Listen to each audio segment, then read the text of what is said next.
Hola, en este video vamos a explicar la resolución de la pregunta uno del auxiliar de preparación para el control 2. Bueno, el objetivo de este ejercicio es realizar la visualización que se ve en la imagen, que es de un álbum de los Arctic Monkeys, y para eso vamos a usar como base la clase del profe y tenemos tres instrucciones generales. La primera es evidentemente añadir una nueva visualización que será una línea. Luego tenemos que definir los puntos que va a tomar esta línea. Acá nos dicen como el enfoque que vamos a seguir y lo voy a explicar después con una foto para entenderlo mejor. Y bueno, por último, implementar algunas mejoras donde nos vamos a enfocar principalmente en la segunda y la primera va a quedar propuesta. Bueno, sobre los puntos, lo que busca esta pregunta en realidad es hacer algo como esto. Dibujé esta línea basada en la clase del profe. Lo que hacemos es como delinear los pins de la música y el gran desafío es como encontrar el valor de X y el valor de Y. Bueno, tomando como consideración que partimos con una línea en el centro, lo más importante es entender que obviamente nuestro Y va a ser la mitad de la altura de nuestro bin y el X va a ser la mitad del ancho del bin, pero para eso también tenemos que considerar que existe como este padding entre cada bin. Bueno, vamos a ir resolviendo esas dudas con el desarrollo de la UX y vamos a comenzar entonces copiando la clase del profe como base. Aquí yo tengo todo este como setup con las canciones importadas en carpetas. Ustedes deberían hacer lo mismo si no van a tener error o pueden trabajar sobre la clase, sobre la carpeta de la clase de música. Ya. Tengo también este archivo en Markdown donde tengo como el código para hacerlo un poco más rápido. Y bueno, lo primero que nos piden es crear una línea base en el centro de la pantalla utilizando Lightroom. Entonces voy a copiar este código, lo voy a ir explicando.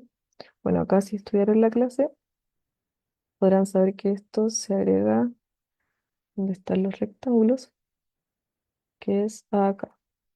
Entonces los vamos a agregar aquí abajito. Y bueno, me imagino que ya saben, igual lo voy a explicar rápidamente. Tenemos este grupo entonces que se llama Line Group. Luego le vamos a añadir un path al Line Group. Este va a tener el atributo de clase para poder llamarlo después por la clase. Se va a llamar minmax. Tiene el stroke que corresponde al color, el ancho de la línea, o sea, el grosor en realidad, y este fill que tiene que quedar en none, porque si no se pone, se va a rellenar un área como bajo la curva, que está encerrada como entre el inicio y el fin. Y bueno, finalmente el atributo de es para dibujar. En este caso nos vamos a mover dibujando desde el punto M al L. El X del M corresponde al origen, que sería 0. Luego tenemos la mitad de la altura en Y y vamos a llegar dibujando hasta el ancho del SVG, que es nuestro punto final, y en Y también tenemos la mitad. Entonces lo que hacemos es dibujar de izquierda a derecha en la mitad del SVG. Ya, listo con eso. Luego nos dice define la función de línea a utilizar y utilice de 3 curve monotone para suavizar la línea. Ya bueno, esto es la función que se ve en clases, no tiene mucha dificultad, es la que se usa siempre, pero se le agrega este suavizado. Hay otros suavizados, pueden buscarlo si es que les interesa. Yo utilicé ese. Y luego ya vamos a ver qué tenemos hasta acá. Opa, ya me imagino que no se escucha la música, pero podemos ver que tenemos la línea del medio. Vamos a aprovechar el tiro de comentar las imágenes, porque no las cargué.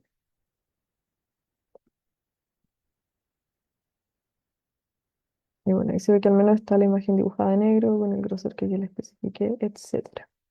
Ya para la parte 2, lo que tenemos que hacer es definir los puntos y como ya explicamos, tienen que ir intercalados.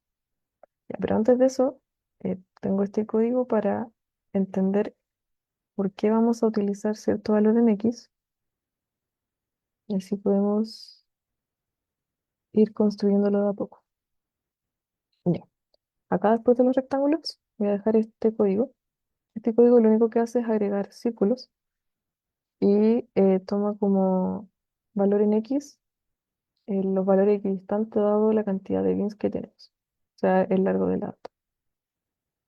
Entonces tenemos 10 bins y tenemos entonces 10 puntos y están equidistantes según el ancho del SVG.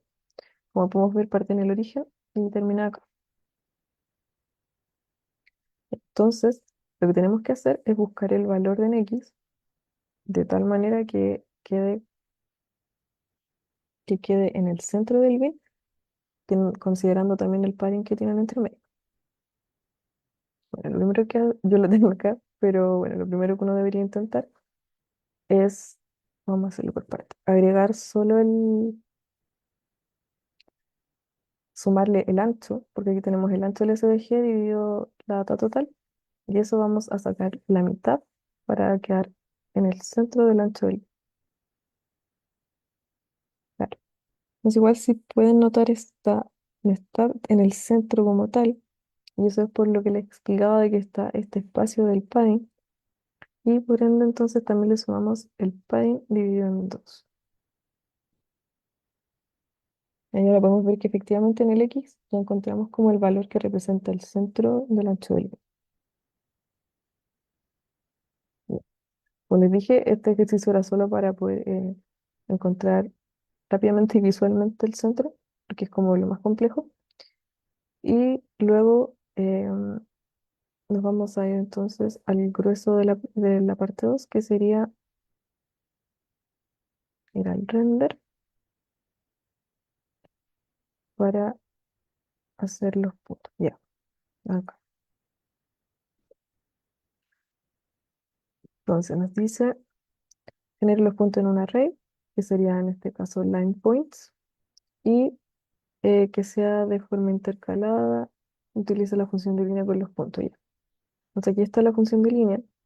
Recuerden que sin esta función no se grafica nada, y lo que hace este ciclo es tomar el total de la data y va a definir el X como el valor que acabamos de encontrar, y el Y va a tomar la mitad del SVG, o sea, el centro, y le va a sumar, en este caso le va como a restar porque el eje Y está como al revés del SVG, el, la data, el valor de la data.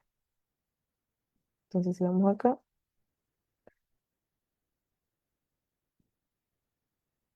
como está con el signo positivo, la línea se nos fue por abajo. Y podemos ver que desde el centro de la línea está el alto del bin, por eso no va como pegadita al bin porque es el ancho, o sea, es la altura completa, la que tenemos desde la línea al punto. Pero bueno, ustedes dirán, oh, pero esto es mucho más grande y eso es porque no está escalado. Por eso el espacio que está acá como que no calza con el alto con el valor de la data. ¿Ya? Entonces aquí le ponemos el frequency scale, que es el que se ocupa acá, por ejemplo, en los rectángulos. Este se va a ver bien, ¿ya? Pero por tiempo vamos a pasar a lo que sería los puntos intercalados, porque aquí ya tengo el frequency scale aplicado. Ya. Acá vamos entonces a comentar esta parte y vamos a hacer el intercalado. Acá el enfoque es que cuando estoy en un valor, o sea, en un índice par, voy a ir por arriba, y si estoy en un índice impar, voy a ir por abajo. Por eso el código se repite. Si vamos a ver cómo se comporta, claro, aquí podemos ver que ya cumplimos que la línea esté intercalada y está con el frequency scale, está como del porte del bin. Si yo quito ese valor, lo vamos a probar para que lo entiendan. No lo estoy escalando y hace que no se vea del tamaño de acorde al SVG. Aquí pueden ver que se ve más pequeño. Por eso es muy importante poner el frequency scale. Ya, vamos a ver cómo está. Y ahora viene la parte de las mejoras, que es como la parte un poco difícil de entender, porque vamos a tomar como un enfoque súper simple. Lo más importante que hay que entender es que vamos a usar la mitad de la data, o sea que vamos a perder como la mitad de la data, porque si no tendríamos que duplicarla y eso lo hace un poco más complejo. Entonces por eso vamos a dividir en dos también el primer ciclo for. Entonces si teníamos 10 nits de valores, lo que vamos a hacer ahora es vamos a solo considerar los primeros 5 como el core de los bins, porque el resto, los otros 5 van a ser un espejo, o sea, un reflejo de los 5 bins de arriba, ¿ya? Acá en el segundo for, lo que hacemos, partimos desde la mitad de la data y vamos a- de adelante para atrás, entonces vamos a ir restando. Acá se define este original point porque no vamos a calcular nuevamente el par o el impar, sino que vamos a obtener los valores del line point, porque recuerden que los valores del for se van almacenando en esta red. Entonces, cuando entramos al primer ciclo for, en el array vamos a tener hasta cinco valores, y aquí el otro 5 van a ser una copia de esos valores, pero con el x negativo. Aquí pueden estudiar este código con más detención, pero lo que hace es simplemente es cambiar el signo del valor en x y el y toma el valor que ya existe, porque como les dije no hay que volver a calcularlo. Y este console log está porque existe un caso borde, que es la primera iteración del for, en el que no encontramos el valor, ¿ya? Por eso está este if también. Esto fue lo que acabo de explicar porque el primer for, por ejemplo, como va a llegar a la mitad de la data, vamos a tener 5 valores en el array. Y aquí, cuando definimos este original point, que en realidad es un nombre muy malo, vamos a ir al i más 1, que este valor no va a estar en el array todavía. Entonces, siempre que entra en el for, este primer valor es indefinido y por eso tenemos que poner este if. ¿Ya? Igual como tenemos pocos valores, no creo que podamos notar el efecto espejo, así que lo que vamos a hacer es aumentar la cantidad de bins. Vamos a poner 30.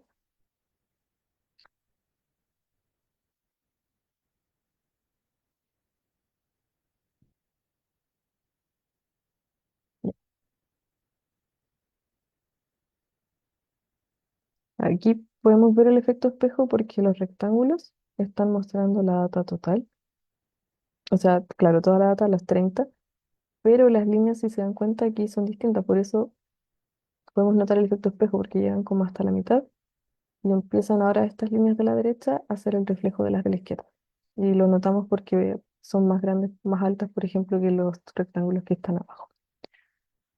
Y bueno, eso sería el grueso del desarrollo. Luego, lo último que nos piden es eliminar todas las referencias a los rectángulos para que se vea más limpio. Así que vamos a comentarlos. También voy a comentar los círculos porque como les expliqué, solo era para entender de dónde salía el valor en X. Y así quedaría finalmente.